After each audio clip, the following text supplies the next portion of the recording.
Good evening, students. In this video, I am going to start the next disease, that is common cold. It is caused by a virus. So it is also called as a viral disease. The name is common cold. First of all, इस disease में infection कौन से part में होती है? ये आपने याद रखना बेटा, जो इन्फेक्शन है वो होती है नोज में. Infection is in the nose. As you know, cold के केस में आपके नोज जो है वो इन्फेक्ट हो जाती है. इसमें इन्फेक्शन बेटा लंग्स तक नहीं जाती, लंग्स तक नहीं जाएगी, सिर्फ नोज में रहेगी. और इस केस में होता क्या है, स्वेलिंग, एक तरह की इन्फ्लामेशन आप कह सकते हो जाती है इन the knows. Inflammation in the knows. अच्छा, नोज को ना हम राइनो वर्ड से डिनोट करते हैं, राइनो. ठीक है, तो अगर इन्फ्लामेशन होगी नोज की तो बायोलॉजिकली हम इसको कहेंगे rhinitis. Rhinitis. Fine, okay. Next अगर हम इसका कॉजेटिव एजेंट देखें, कौन सा कॉजेटिव एजेंट है, तो इसके लिए एक ही वायरस होगा. इसके नेम से ही आ रहा है. The name of the virus is rhino virus. Fine, the name is rhino virus. उसके बाद अगर हम बात करें इन्फेक्शन की, इन्फेक्शन या मोड ऑफ ट्रांसमिशन, MOT, कि ये हमारे तक आता कैसे है. एक तो बेटा ह्यूमन टू ह्यूमन ट्रांसफर है, ये तो आपको पता ही है. एक ह्यूमन से दूसरे ह्यूमन को ट्रांसफर हो जाता है. और होता किस तरह है, कफिंग के थ्रू, स्नीजिंग के थ्रू. अगर कोई स्नीज कर रहा है आपके पास, उसने मास्क भी वियर किया हुआ, ठीक है, आप उसके बिल्कुल क्लोज कांटेक्ट में हो, तो आप भी इस इन्फेक्शन से जो है आपको भी स्टार्ट हो जाएगी ये इन्फेक्शन. ठीक है, तो एक्चुअली स्नीजिंग और कफिंग में क्या पहुंचता है आप तक, ड्रॉपलेट्स. ड्रॉपलेट्स जो होते हैं बड़े माइन्यूट होते हैं, जो एयर में प्रेजेंट होते हैं और आपकी नोज तक पहुंच के आपकी नोज के अंदर आ जाते हैं. और in this way it causes common cold. ठीक है, इसके साथ साथ ही अगर हम बात करें टचिंग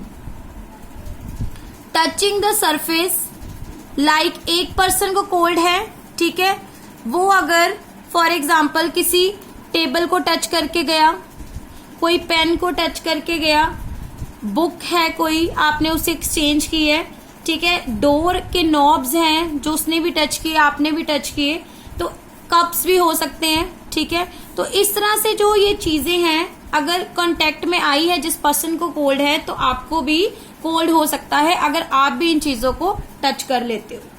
ठीक है, तो इस तरह से ये फैलता है वायरस. उसके बाद अगर हम बात करें सिम्टम्स की, सिम्टम्स क्या आपको लक्षण दिखते हैं जब किसी बंदे को कोल्ड होता है. तो सिम्टम्स में पहला है बेटा नेजल कंजेशन. नेजल कंजेशन, जो आपका नेजल पैसेज है, जो नोज वाला पैसेज है बेटा, उसमें बहुत ज्यादा ब्लॉकेज हो जाती है, कंजेशन हो जाती है, और साथ ही साथ डिस्चार्ज होता है, नोज से डिस्चार्ज होता है. ठीक है, फिर सोर थ्रोट. सोर थ्रोट में आपके गले में थोड़ा पेन रहता है, थोड़ी चुभन सी रहती है. ठीक है, फिर फ्रीक्वेंट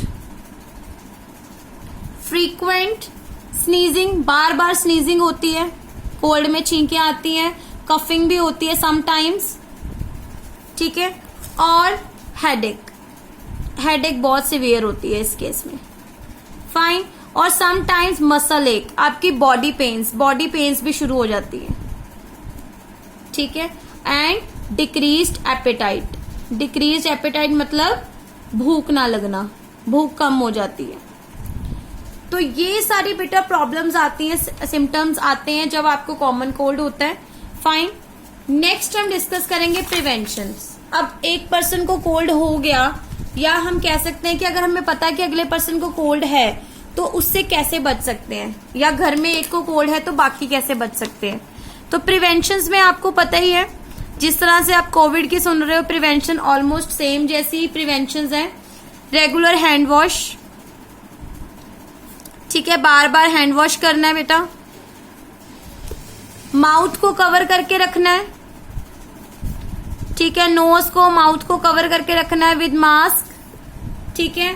और अगर हम बात करें रेमेडीज की, ये तो हो गई प्रिवेंशन। रेमेडीज तो हम कैसे क्या ले सकते हैं अगर किसी बंदे को हो ही गया कोल्ड, तो आप बेटा उसके लिए एंटी एलर्जिक्स ले सकते हो या एंटी हिस्टामिन। एंटी हिस्टामिन्स ये वो दवाइयां होती हैं जो आपको एलर्जी से बचाती हैं। जैसे कि एक का नाम मैं आपको बता देती हूँ, सेट्रिजिन। आपने सुना होगा जब किसी को एलर्जी होती है, कोल्ड होती है, तो वो मोस्टली सेट्रिजिन लेते हैं, ठीक है। तो यहाँ पे आपका खत्म होता है common cold. So these were the positive agent, mode of transmission, symptoms, prevention and the treatment. Next हम डिस्कस करेंगे, नेक्स्ट हमारी डिजीज है अमीबियासिस। Amoebiasis, okay. पहली चीज, इसको हम और क्या कहते हैं, इसका other name amoebic dysentery. Dysentery is just like, आप कह सकते हो लूज मोशंस। एक तो बेटा आप याद रखो, जैसे मैंने पहले वाला कराया कि वो वायरल इन्फेक्शन थी, ये जो है आपकी पैरासिटिक इन्फेक्शन है, यानी कि एक पैरासाइट आपकी बॉडी पे रहेगा और आपको डिजीज कॉज करेगा, ठीक है। उसके बाद एक थोड़ा डाटा मैं आपको बता देती हूँ, अप्रोक्सीमेटली 500 मिलियन लोगों को, पूरे वर्ल्ड में 500 मिलियन लोगों को एमीबियासिस जो है वो हो जाता है। पूरे वर्ल्ड की बात कर रहे हैं, 500 मिलियन लोग इससे अफेक्टेड होते हैं। फाइन, नेक्स्ट हम आते हैं कॉजेटिव एजेंट की तरफ। अब ये हो किसकी वजह से रहा है, पैरासाइट का नाम क्या है, तो राइट डाउन, इसके पैरासाइट को हम कहते हैं प्रोटोजोआन पैरासाइट। मतलब ये वायरस नहीं है, ये बैक्टीरिया नहीं है, ये फंगस नहीं है, ये है प्रोटोजोआन पैरासाइट, ठीक है। नाम है इसका एंट अमीबा हिस्टोलिटिका। एंट अमीबा हिस्टोलिटिका, इसको आपने अलग अलग से अंडरलाइन करना है, ठीक है, because it is a scientific name, ठीक है। उसके बाद अगर हम बात करें अमीबियासिस की, में सिम्टम्स क्या क्या आते हैं, अमीबियासिस में क्या क्या सिम्टम्स आते हैं, अगर किसी को हो जाता है तो इसके सिम्टम्स क्या क्या है। हाँ जी, मैंने पहले ही बताया, ये एक तरह का ना लूज मोशंस ही है, इसमें लूज मोशंस ही हो जाते हैं, ठीक है। ब्लड आता है इन द स्टूल, यानी कि जो वेस्ट मटेरियल है हमारा एक्सक्रीटा है, उसमें ब्लड आने लगता है। एब्डोमिनल पेन, पेट में बहुत ज्यादा दर्द होती है, ठीक है। नोजिया, मन कच्चा होता है, नोजिया, ठीक है। हेडेक एंड वीकनेस, ये सारे बेटा सिम्टम्स हैं अमीबियासिस के। इसके बाद अगर हम आते हैं बेटा नेक्स्ट प्रिवेंटिव मेजर्स। चलो पहले हम मोड ऑफ ट्रांसमिशन कर लेते हैं कि ये होता कैसे है। मोड ऑफ ट्रांसमिशन यानी कि एमओटी, कि एक को इन्फेक्शन हो गई तो दूसरे को कैसे होगी। मोड ऑफ ट्रांसमिशन में बेटा आपका आएगा गंदा फूड और water, contaminated food. Contaminated food कि अगर मान लो एक बंदे को हो गया है अमीबियासिस, और जैसे मैंने आपको लास्ट वीडियो में बताया था कि जिस तरह से उसकी शिट है, ठीक है, उसकी शिट किसी तरह से मतलब बाय फुट अगर रोड पे आ जाती है, ठीक है, रोड से फ्लाइज के लेग्स में टच होती है, उनके फीट पे टच होती है, और वो फ्लाइज अगर किसी भी जैसे मान लो कोई ईटिंग स्पॉट है, जो पार्टी है, वहां पे खाने के स्टॉल लगे, वहां बैठ गई और आप वहां भी आप खा रहे हो वहां पे खाना, तो आपके फूड में वो एंटर हो जाता है। तो इस तरह से वो फूड हो जाता है कंटेमिनेटेड। अदरवाइज तो आप साफ सुथरा ही खाना खाते हो, पर जब हम बाहर से खाते हैं तो इस तरह से इन्फेक्शन जो है वो कैच हो जाती है। और रीजन है अनहाइजीनिक हैबिट्स।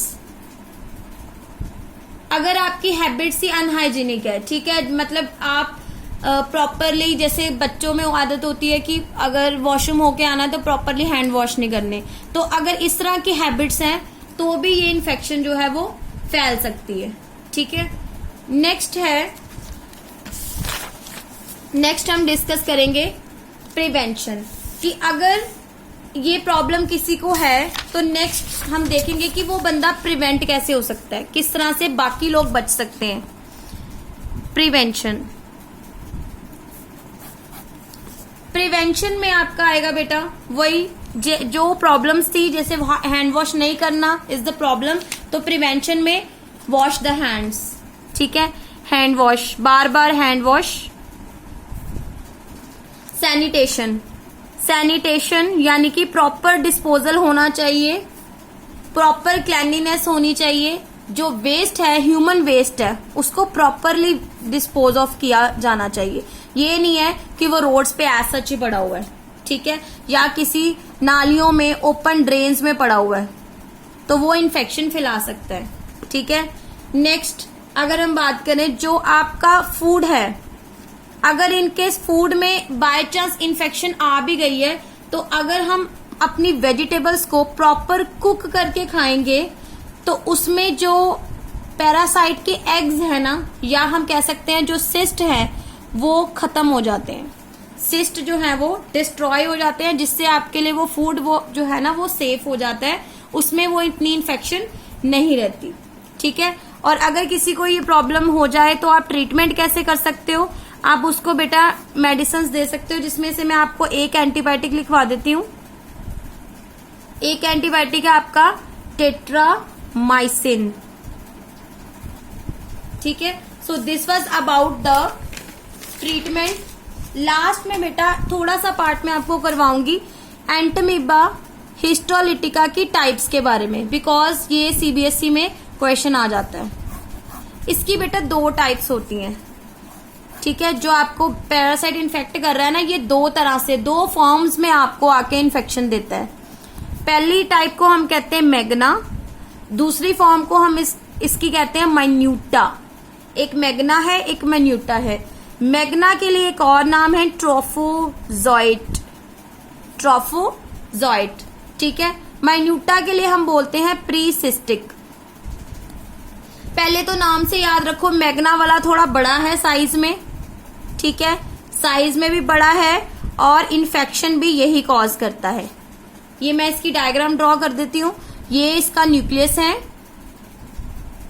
ठीक है, ये इसकी फूड वैक्यूल्स हैं। जैसे कि आपको पता है एंट अमीबा, यानी कि ये अमीबा है तो अमीबा में फूड वैक्यूल्स होती हैं, ठीक है। ये इसके सूडोपोडिया हैं,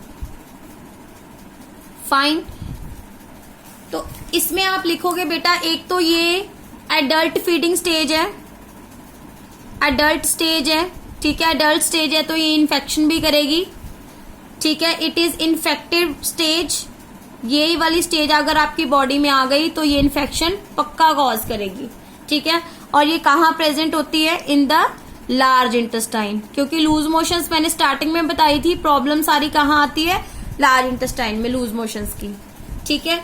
तो ये है आपका मैग्ना वाला, जिसमें एडल्ट फीडिंग स्टेज है ये वाली, और इन्फेक्शन इसमें हो रही है क्योंकि ये इन्फेक्टिव स्टेज है। अगर ये बॉडी में एंटर करेगी तो डेफिनेटली इन्फेक्शन करेगी, और ये लार्ज इंटेस्टाइन को आपकी इन्फेक्ट करती है। नेक्स्ट है आपकी माइन्यूटा।